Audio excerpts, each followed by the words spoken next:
আমরা কি সাদের মতো বয়স হয়েও কি ইনকাম করতে চাই? Yes. সফল হতে চাই? Yes. আমরা কি সারের মতো সিপিএস হতে চাই? Yes. তাহলে আসুন আমরা একত্রিত হয়ে আমরা এখানে কিভাবে সফল হওয়া যায় সে বিষয় নিয়ে আমরা শুনবো।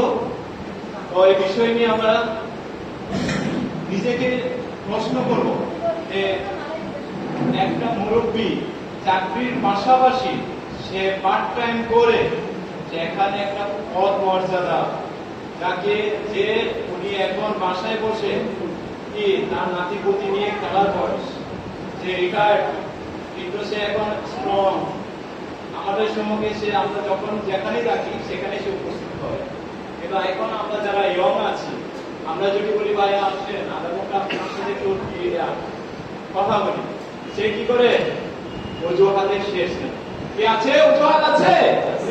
আজকে দেখেন অজুহাত যদি না থাকতো আজকে আমাদের সেমিনার রুম একদম ফুল হাউসফুল হয়ে যেত, কিন্তু শুধু এই অজুহাতের কারণে আজকে আমরা কি পিছিয়ে যাচ্ছি।